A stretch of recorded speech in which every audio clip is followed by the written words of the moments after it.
Hello friends, आज आपको पशु में होने वाले एसिडोसिस डिजीज़ के बारे में, उनके क्या सिम्टम्स हैं, क्या ट्रीटमेंट है, क्या डायग्नोसिस है, क्या फुल मेडिसिन ट्रीटमेंट करना चाहिए, पूरी डिटेल से बताया जाएगा। क्या एसिडोसिस किसके कारण आपके पशु में होता है और किससे आप अपने पशुओं को ऐसे बचा सकते हैं। तो वीडियो यदि लंबी भी होगी तो वीडियो को आप स्किप करके मत देखना, वीडियो को पूरी देखना। वीडियो पूरी देखेंगे आपको पूरा प्रॉपर नॉलेज मिल जाएगा एसिडोसिस के बारे में। देखो, सबसे पहले मैं ये बताता हूँ कि एसिडोसिस क्या है। देखो, यदि आपके पशु में बहुत बार वीडियो में बता चुका हूँ, यदि आप अपने स्वस्थ पशुओं की जो रुमन की पीएच होती है वह 6.2 से लेकर के 6.8 तक होती है।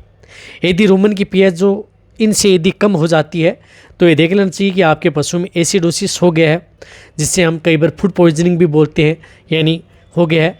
तो इस पर ये निर्भर करता है। अब इस जो एसिडोसिस है इसकी गंभीरता किस पर निर्भर करती है, वो पीएच पर ही निर्भर करती है। यदि पशुओं की पीएच यदि बहुत ज़्यादा यदि नीचे डाउन हो जाती है तो पशुओं के लिए सबसे ज़्यादा खतरा हो जाता है। और वैसे रुमन की पीएच कैसे नापी जाती है, मेरे चैनल पर डिटेल से वीडियो बनी हुई है, वो भी आप जा कर के देख सकते हैं। देखो, इसका इटियोलॉजी आप कैसे पहचान सकते हैं, इसकी क्या है इटियोलॉजी। देखो, पशुओं के शरीर में कार्बन डाइऑक्साइड की इसमें क्या है कि मात्रा बढ़ जाती है, जिससे क्या है कि आपके पशु में अंदर आफरा सा आ जाता है और उसके अंदर पानी सा भर जाता है। और ये होता क्यों है, ये होता क्यों है। देखो, यदि आप अपने पशुओं को यदि आप अपने पशुओं को चराते हैं या बहुत ज़्यादा यदि आप जो दूध देने वाली जो गाय भैंस हैं उसका यदि आप ज़्यादा दूध लेना चाहते हैं तो उन्हें बहुत ज़्यादा कार्बोहाइड्रेट युक्त जो आहार है वो आप अपने पशु को ज़्यादा दे देते हैं, तो उससे क्या है कि आपके पशु की जो रुमन की पीएच है वह डाउन हो जाती है। जिस तरह से यदि आप अपने पशुओं को गेहूं का दलिया दे रहे हैं या गेहूं का आटा दे रहे हैं, बहुत मात्रा में दे दिया है, या छानस दे रहे हैं, या कोई गेहूं की खिचड़ी खिला रहे हैं, या रोटी है जो गेहूं की रोटी पड़ी है, या पूड़ी पड़ी है, या ब्याह शादी में बची हुई जो पूड़ियाँ हैं वो आप अपने पशुओं को खिला देते हैं, या बासी रोटी जिसमें दुर्गंध सी आ रही है वह रोटी यदि आप अपने पशुओं को खिला देते हैं, या कई देर तक पानी में भिगो करके आप अपने पशुओं को यदि रोटी या पूड़ी यदि खिला देते हैं, या आप अपने पशुओं को जिस प्रकार से किसी फंक्शन में बचे हुए जो रसगुल्ले हैं या अदर जो चाशनी है वो यदि आप अपने पशु खा लेता है भूलवंश में, तो उसकी वजह से भी आपके पशु में जो एसिडोसिस है ये डिजीज़ आपके पशु में हो जाती है और ये आपके पशु के लिए खतरनाक सिद्ध हो जाती है। तो इसमें क्या है कि आपके पशु में सिम्टम्स क्या देखने को मिलते हैं इस तरह के। तो इसमें क्या है कि पशु एक तो आपका धीरे धीरे क्या है कि खाना पीना कम कर देता है, जुगाली करना बंद कर देता है, और इसमें क्या है कि आपके पशु में कभी कभी तो आप आ जाता है, आपरे के साथ उसमें पेट के अंदर जैसे यदि आप बाई कोल है उस पर यदि आप हाथ रखते हैं तो उसके अंदर पानी सा बजना स्टार्ट हो जाता है आपरे के साथ साथ।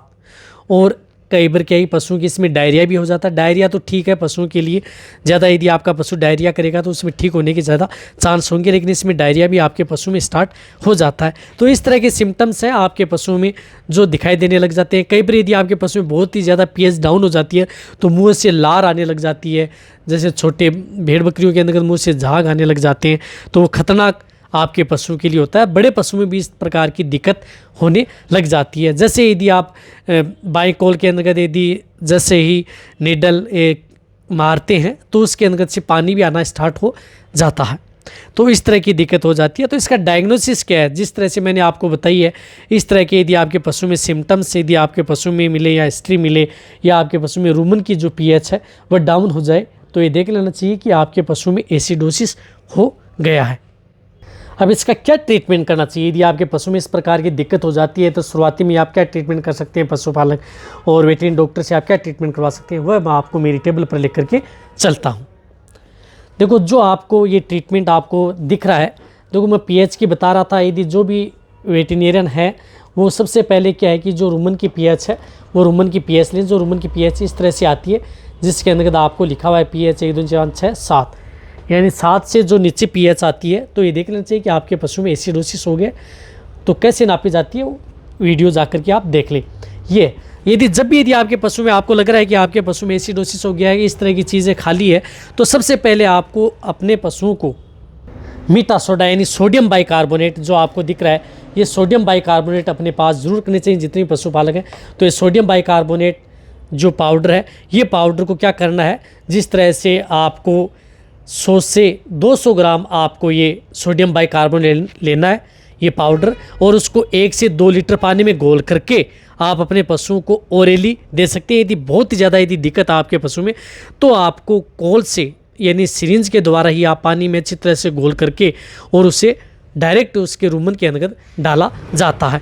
फिर भी नहीं डाल सकते तो आप उसे ओरली भी आप उसे पशुओं को दे सकते हैं। सबसे पहले तो ये आपको देना ही होगा, ये आप अपने पशुओं को दें। जितने पशुपालक हैं वो इस बात का ध्यान रखें यदि इस तरह की दिक्कत हो जाती है तो।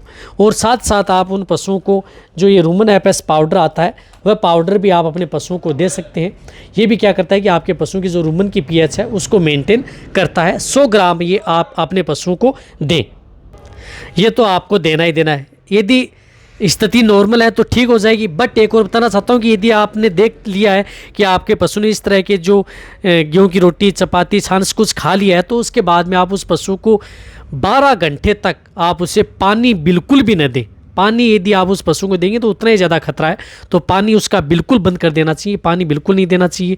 फिर आप ये पाउडर ये आप उस पशु को देते रहें। ये सोडियम बाइकार्बोनेट पाउडर है, ये आप उस पशु को 2 से 4 घंटे के अंदर दिन में 3 बार आप उस पशु को दे सकते हैं। और फिर लग रहा है कि आपका पशु रिकवरी लेता है तो ये कंटिन्यूटी दे।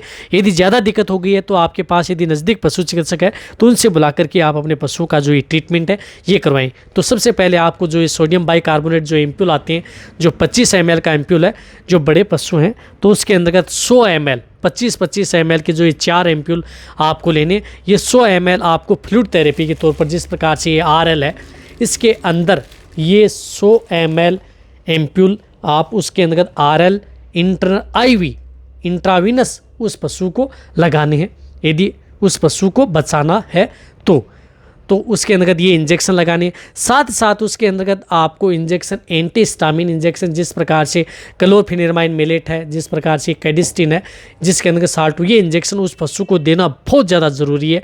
10 ml इंट्रामस्कुलर ये इंजेक्शन भी आप उस पशु को 12-12 घंटे के अंतराल में लगातार 2 से 3 दिन आप उस पशु को देना बहुत ही ज़्यादा ज़रूरी है। और साथ साथ उसके अंतर्गत विटामिन एक B1 यानी थायमिन का बहुत बड़ा रोल होता है, क्योंकि इसके अंतर्गत क्या होता है कि पशुओं के जो लीवर है उसके अंतर्गत एब्सेस बन जाते हैं। एब्सेस बन जाते हैं तो पशुओं के अंतर्गत दिक्कत हो जाती है, तो एब्सेस बनने के कारण कई बार बहुत ज़्यादा दिक्कत हो जाती है, तो कई बार पशुओं की डेथ भी हो जाती है। तो इसके बचाव के लिए आपको जो ये बेरिविन इंजेक्शन है, विटामिन B1 का इंजेक्शन 10 ml इंट्रामस्कुलर, ये इंजेक्शन आप उस पशु को लगातार 3 दिन ये इंजेक्शन ज़रूर लगवाएं। यदि आपके पशु में जब एसिडोसिस हो गया है तो इसका बहुत बड़ा रोल होता है। साथ साथ आप उस पशु को एंटीबायोटिक इंजेक्शन भी लगाना बहुत ज़रूरी होती है, क्योंकि आपको लग रहा है कि कई ऐसे कमेंट्स कर सकते हैं सर एसिडोसिस में एंटीबायोटिक का क्या रोल है। बहुत बड़ा रोल है, क्योंकि ये इंटरनल आपके पशु की जो ये एसिड है ये बहुत ज़्यादा डैमेज करता है आपके पशु की लीवर को। तो इसके लिए आपको किसी भी तरह का इंटरनल इन्फेक्शन ना हो तो आप पेनिसिलिन, जिस प्रकार से 2.5 ग्राम से लेकर के 5 ग्राम तक जो DCR इंजेक्शन आता है, स्ट्रेप्टोपेनिसिलिन, ये इंजेक्शन आप उसे इंट्रामस्कुलर लगातार 3 दिन उस पशु को ज़रूर लगवाएं। ये इंजेक्शन भी साथ साथ आपको उसे मिलोनेक्स इंजेक्शन आता है, वो भी आप उस पशु को ज़रूर दिलाएं, क्योंकि इसके अंदर इंटरनल स्वेलिंग भी होती है, सूजन भी आती है, तो जिससे कि आपका पशु खाना पीना बंद कर देता है। कई बार आपने देखा होगा कि एसिडोसिस के बाद में कई बार पशु 3 से 4 दिन खाने पीने में बहुत कम खाते हैं। तो इसके लिए आप मिलोनेक्सिकेम इंजेक्शन बड़े पशु में 15 से 20 ml इंट्रामस्कुलर, ये इंजेक्शन भी आप उस पशु को ज़रूर लगवाएं। यानी ये इंजेक्शन यदि आपके पशु में एसिडोसिस हो जाता है तो ये इंजेक्शन लगाएंगे, स्टैंडर्ड ट्रीटमेंट है, 100% आपके पशुओं को रिजल्ट मिलेगा। यदि समय ज़्यादा निकल गया है तो आपके पशुओं की एसिडोसिस में मौत भी हो जाती है।